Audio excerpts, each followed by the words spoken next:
Beleza, pessoal? Nessa sessão de vídeos, dando continuidade, a gente vai falar sobre a operação de adição de vetores. Daqui para frente a gente vai ver algumas operações e nessa sessão em particular a adição de vetores, sessão 1.2. Aqui está a definição formal de adição, né? Mas vamos falar sobre ela informalmente antes e interpretar ela nas suas três formas, que quais são? Tem três formas que a gente pode olhar para adição de vetores.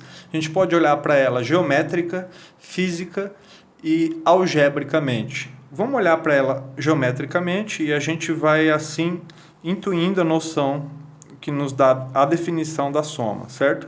Então vamos considerar dois vetores u e v, certo? Quaisquer. Aqui eu tenho um vetor u, aqui um vetor v. No que consiste a adição de vetores geometricamente? A ideia é sempre que a gente pode deslocar um dos vetores de maneira conveniente, certo? De modo que a origem de um coincida com a extremidade do outro.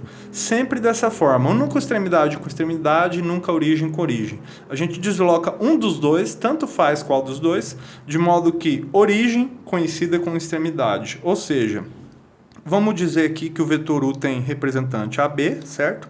Ou seja, o segmento AB é um representante de U é o vetor AB. E aí a gente desloca V conveniente, de modo que sua origem coincida com a extremidade de U. Então a gente desloca V aqui, certo? Desse modo, se V tem como origem ponto B, aqui a gente vai ter um outro ponto C, certo? Então, esse deslocamento que a gente faz geometricamente, ele algebricamente significa o seguinte, que se U tem por representante AB, V vai ter como representante BC. Olha só, extremidade com origem, coincidindo, certo? É necessário esse deslocamento ou essa representação conveniente para poder definir a soma. Não é possível fazer a soma se não colocarmos origem com extremidade, certo? Uma vez que eu fiz esse deslocamento, e aqui estando o vetor U e aqui o vetor V, quem vai ser o vetor U mais V? Geometricamente vai ser esse vetor aqui, ó. U mais V seria esse vetor aqui. Ou seja, se aqui eu tenho o vetor U e aqui eu tenho o vetor V, o vetor soma vai ser exatamente U mais V, que é essa resultante aqui, certo? E aí, olhando para isso, algebricamente seria o seguinte: se o vetor soma é esse vetor U mais V, AB é um representante de U e BC é um representante de V, logo um representante do vetor soma vai ser AC, certo? Essa é a interpretação algébrica, é assim que a gente representa esse comportamento geométrico, certo? Aqui a gente está olhando para a definição de soma de vetores de maneira geométrica e algébrica, né? Então a sacada sempre é fazer o deslocamento de modo que a origem coincida com a extremidade. Perceba que esse sentido daqui para cá é relevante, daqui para cá não ocorre, né? Seria o vetor oposto. Beleza? Bom, essa é a forma de olhar para a soma de vetores, né? Geométrica e algebricamente. Agora vamos interpretar isso fisicamente. O que significa? Na verdade, a interpretação física é o que motiva essa definição ser feita dessa forma. Por quê?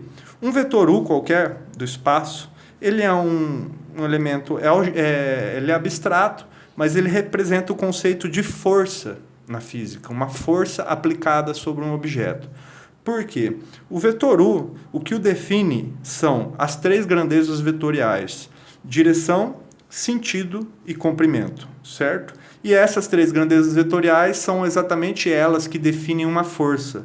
Ou seja, o que define uma força aplicada é a direção que ela é aplicada, é o sentido em que essa força está sendo aplicada, e o comprimento, que é a intensidade dessa força. Ou seja, quanto maior for o vetor, representa uma força de maior intensidade. Então, o vetor ele é uma representação abstrata de um fenômeno físico, inicialmente, que é o conceito de força. O que define essa força é a direção, sentido e comprimento desse vetor. Olhando para essa interpretação dessa forma, a gente consegue olhar como uma força se comporta, uma força resultante. Na verdade, é esse comportamento na natureza, né, de força, que motiva a definição de soma de vetores ser como é feita dessa forma aqui. Olha só, se eu tenho uma força U aplicada aqui, nessa direção, sentido e comprimento, e somada a essa força eu considero uma outra força nessa direção e sentido e comprimento, a força resultante dessas duas forças, ou seja, a soma dessas duas forças, é equivalente a essa força aqui, ó. Certo? Esse é um fenômeno físico que ocorre na natureza. Se você aplica essa força e essa força somadas, isso é equivalente a aplicar essa força, seria a força resultante. E daí surgiu o conceito de soma de vetores, motivado exatamente nessa definição. Beleza? Então tem essas três formas de interpretar. Vamos formalizar aqui então, né, de maneira formal, dados dois vetores U e V, aí eu considero o vetor U AB, com representante AB, por conveniência V, BC, de modo que origem conhecida com extremidade, logo o vetor soma, então vai ser assim, vetor soma, se U é igual a AB e V, BC, o vetor soma vai ser o resultante AC. Essa é a definição de soma de vetores, certo? Bom, em outras palavras, se eu usar essas notações aqui, no lugar de U e V, eu teria AB aqui,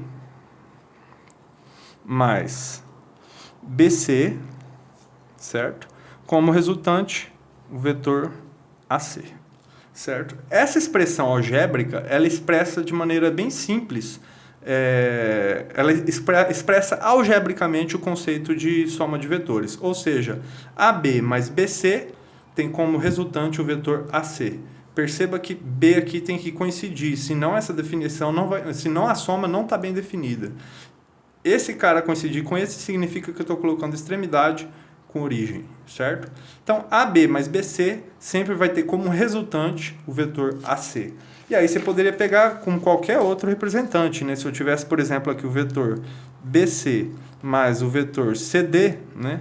Essa soma está bem definida aqui, porque eu coloquei representantes de maneira conveniente, vai ter como resultante o vetor BD, certo? Isso é muito importante, e essa sacadinha, essa maneira de olhar para a soma é muito usada, né? Esse é o macete algébrico, né? Que representa a soma de vetores. E aí vamos fazer aqui certinho a definição, né? A interpretação geométrica dessa definição, que seria a que a gente desenhou. Se aqui eu tenho um vetor U, certo? E AB é um representante de U. Suponha que aqui eu já fiz o deslocamento, eu tenho um vetor V, ou seja, desse modo eu vou considerar BC um representante de V. O vetor soma U mais V vai ser esse vetor aqui, ó, essa força resultante. Então aqui estaria o vetor U mais V. Beleza? Bom, essa é a forma que a gente interpreta a soma de vetores e é uma operação bastante simples, né? Bom, então é isso, a interpretação, e a partir daí a gente consegue definir diferença de vetores. Aqui está a soma, né, a adição, e aqui a subtração. Se eu tenho a adição, eu posso definir a partir dela a subtração de vetores, né? Ou seja, se eu tenho definido U mais V, eu posso definir U menos V. Dados dois vetores U e V, definimos a diferença U menos V por... A diferença U menos V, ela é definida em decorrência da soma, ou seja, o vetor U menos V, quem seria a partir da soma? Ele é nada mais do que uma soma de vetores, só que aí vai ser o U mais o oposto de V, olha só. Certo? Essa é a definição formal de diferença de vetores. Então, uma vez que eu tenho definido soma, eu posso definir diferença, e a diferença, esse símbolo, significa que eu estou somando U com o oposto de V, certo? Aí a gente pode perguntar, mas como isso se comporta geometricamente? A ideia é bem interessante, porque se eu tenho dois vetores não paralelos, vamos pegar aqui U, como a gente pegou, e vamos pegar um vetor V, certo? Se eu tenho dois vetores não paralelos, se eu posiciono esses dois vetores, aqui A, B, C, né, como a gente fez acima. Se eu posiciono esses dois vetores de maneira conveniente para poder fazer a soma, né, ou seja, origem com extremidade, eu tenho um paralelogramo. Concorda? Então, esse cara é paralelo aqui e esse cara é paralelo aqui. Certo? Aí, a partir daí, a soma e a diferença vão ser diagonais desse paralelogramo. Porque, olha só, se aqui tem o vetor U e o vetor V, a gente já viu que essa diagonal aqui vai ser o vetor soma, U mais V. Concordam? Então aqui vai estar o vetor U mais V, certo? E o vetor U menos V, como que ele entra aqui geometricamente? Para isso a gente faz um deslocamento, né? Porque aqui está o vetor U, aqui está o vetor V. Tem que ter, né? Nessa soma, tem que ter origem com extremidade. Então, se U é um vetor que eu posso deslocar ele de qualquer forma, eu posso deslocar ele aqui, ó, né? Aqui em cima. Eu posso deslocar um vetor em qualquer direção, né, do espaço. Então eu considero o U aqui em cima, ao invés de considerar aqui embaixo. Só para ter essa interpretação. Então o U também está aqui. Vamos supor que aqui tem um ponto D. Logo, fazendo isso dessa forma, eu vou ter o vetor U mais o oposto de V, que é U menos V, certo? U mais o oposto de V. O U está aqui nesse sentido, o oposto de V está daqui para cá. Logo, quem seria o resultante dessa soma? U mais o oposto de V. Seria exatamente esse resultante aqui, ó. U menos V. Aqui estaria o vetor U menos V. Ou seja, geometricamente, num paralelogramo definido pelos dois vetores, o vetor soma vai ser uma diagonal e o vetor diferença vai ser a outra. Isso sempre ocorre, né? E essa seria uma interpretação geométrica de como se comportam soma e diferença de vetores. Beleza? Bom, vamos ver algumas propriedades no próximo vídeo.